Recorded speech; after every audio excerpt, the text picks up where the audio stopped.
Muy buenos días, familia. Aquí seguimos un día más, una mañana más de miércoles para seguir compartiendo y estudiando la bendita y la poderosa palabra de nuestro buen Dios. Hoy nos vamos a detener en el versículo 24 del Evangelio de Mateo, capítulo 26, que así nos dice la palabra del Señor. A la verdad, el Hijo del Hombre va, según está escrito de él. Mas ay de aquel hombre por quien el Hijo del Hombre es entregado. Bueno le fuera a ese hombre no haber nacido. Como ya hemos visto, Jesús, en medio de lo que nosotros conocemos como la última cena, anuncia de una manera abierta, pública, a todos sus discípulos que uno de ellos le va a entregar. Y hemos visto cómo todos los discípulos se entristecieron en gran manera y comenzaron a preguntarle, ¿seré yo, Señor? Y lo que vemos ahora en este versículo es que, aunque para todos ellos, lógicamente salvo para Judas, la traición fue una sorpresa, para nuestro Señor Jesucristo no lo fue. Jesús era consciente de todo. Jesús sabía lo que le esperaba, lo que venía. Él sabía que iba a ser entregado. De hecho, él mismo dijo en el Evangelio de Juan, en el capítulo 10 y en el versículo 18, nadie me quita la vida, sino que yo mismo la pongo. Los discípulos creyeron que quizá esa traición era lo que iba a llevar a Jesús a morir en una cruz. Pero en realidad Jesús estaba de sí mismo, por sí mismo, entregando su vida conforme al plan del Padre. Por eso dijo, a la verdad, el Hijo del Hombre va según está escrito de él. Es decir, que a pesar del inmenso sufrimiento que Jesús estaba a punto de padecer en la cruz, el Padre del cielo seguía teniendo el control de todo. Todo sucedió tal cual estaba escrito, porque la palabra de Dios es fiel y todo lo que dice se cumple. Jesús dijo en este Evangelio de Mateo, en el capítulo 24 y en el versículo 35, que el cielo y la tierra van a pasar, pero que sus palabras nunca pasarán. Durante siglos enteros, Dios había anunciado que el Mesías que había de venir iba a sufrir. Isaías dijo 700 años antes de Cristo, en el capítulo 53, versículo 5, que el Mesías sería herido por nuestras rebeliones, sería molido por nuestros pecados. Y por lo tanto, el sufrimiento de Jesús no fue una derrota del plan de Dios. No, todo lo contrario. Fue el cumplimiento del plan de Dios. Y esto, créeme que es muy importante que lo entendamos, porque quizá algunas veces nosotros interpretamos el sufrimiento como si Dios hubiera perdido el control, ¿verdad? Cuando algo nos duele o cuando algo nos incomoda, solemos pensar, ¿y dónde está Dios? ¿O por qué Dios está permitiendo esto? Pero pasajes como el que estamos encontrando, el que estamos tratando y estudiando en esta mañana, nos recuerdan una vez más que Dios siempre tiene el control de absolutamente todo. No todo lo que duele está fuera de la voluntad de Dios. No todo lo que parece oscuro está fuera del control de Dios. No todo lo que nos rompe, lo que nos quiebra, significa que Dios nos haya abandonado. Jesús murió en una cruz según estaba escrito. Proverbios capítulo 19, versículo 21 dice que muchos pensamientos hay en el corazón del ser humano, en el corazón del hombre, mas el consejo del Señor permanecerá. Cada persona tenemos nuestros planes, ¿verdad?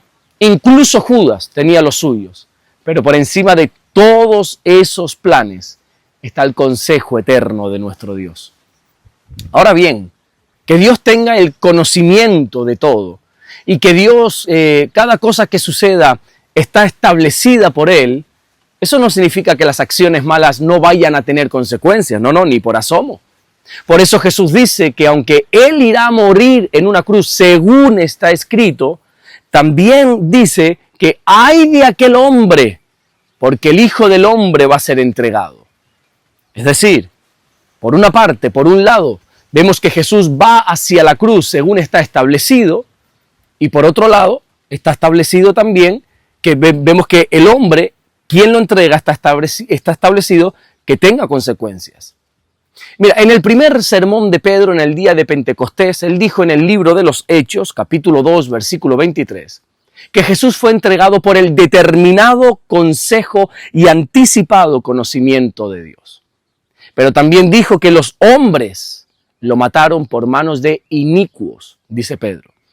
Humanamente hablando, si somos honestos, si somos sinceros, aquí hay una contradicción, ¿verdad? Porque se nos está diciendo que Jesús fue entregado porque así Dios lo determinó, pero también se nos está diciendo que fue entregado por manos de hombres pecadores. Bueno, ¿y en qué quedamos? Mira, créeme que aquí no hay ninguna contradicción, sino que las dos cosas son ciertas, son verdad. Es cierto que así Dios lo determinó, y también es cierto que los hombres fueron 100% responsables. Judas en ningún caso podía decir, no, mira, yo no tengo culpa porque esto ya estaba escrito. No, eso no es así. Que Dios cumpliera su plan, eso no justifica la maldad y la traición de Judas. Y esto es una advertencia muy seria para cada uno de nosotros. Nadie puede esconderse detrás de la soberanía de Dios para vivir en pecado. Nadie puede decir, bueno, es que si Dios lo permitió, entonces no soy responsable. O si Dios ya lo sabe todo, entonces no, mis decisiones no importan, no afectan.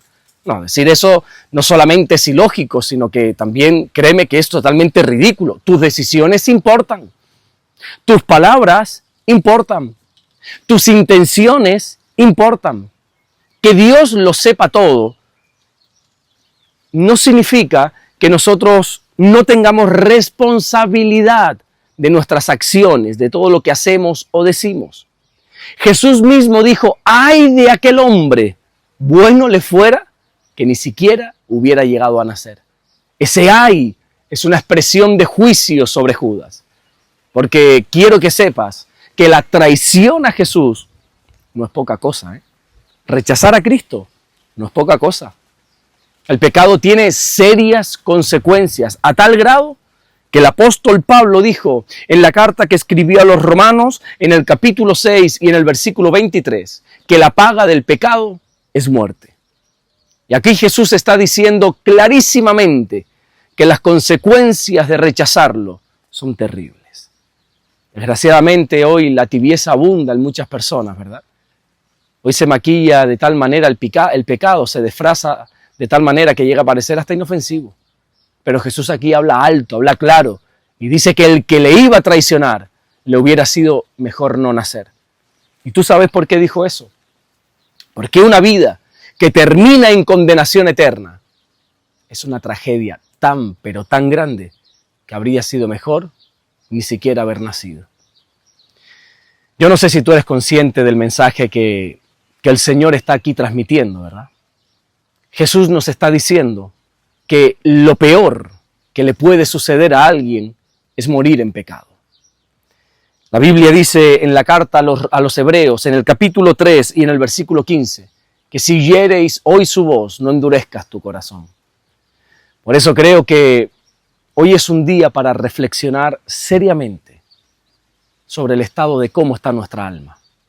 Hoy es un día para que si hay algún pecado en medio de nosotros, nos arrepintamos de todo corazón. Basta ya de justificar los pecados. Basta ya de maquillarlos. Basta ya de minimizarlos. Basta ya de hablar del pecado como si no fuera tan grave. Es que como todos lo hacen, no. El pecado es la peor tragedia que le puede suceder al ser humano.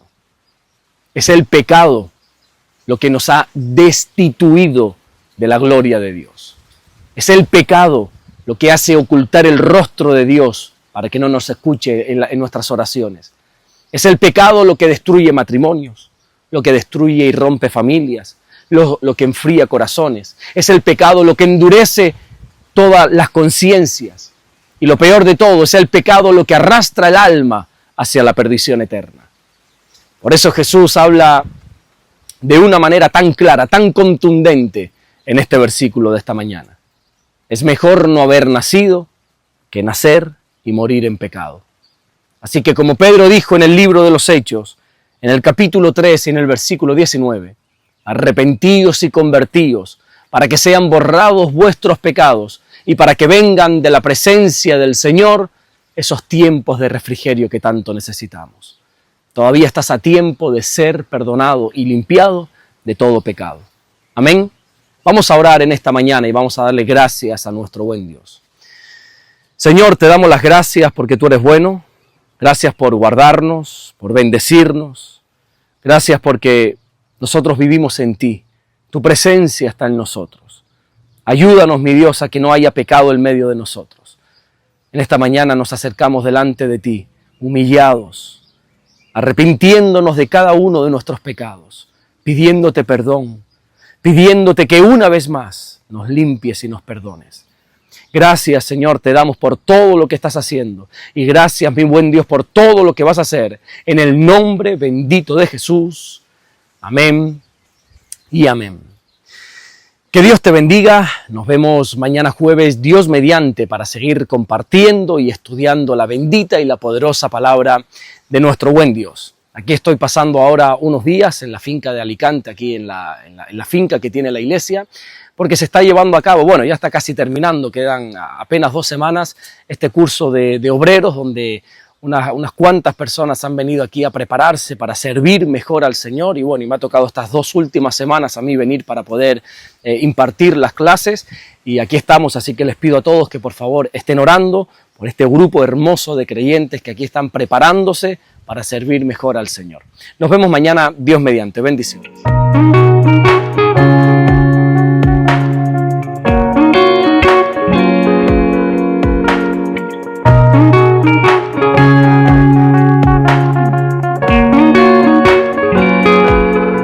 Descubre Caminando en Amor y Verdad del pastor Alberto Ares. 50 lecciones prácticas para tu vida diaria, basada en las cartas del apóstol Juan. Aprende a caminar en luz y enfrentar el pecado y fortalecer tu fe con un lenguaje cercano y real. Consíguelo hoy mismo en Amazon.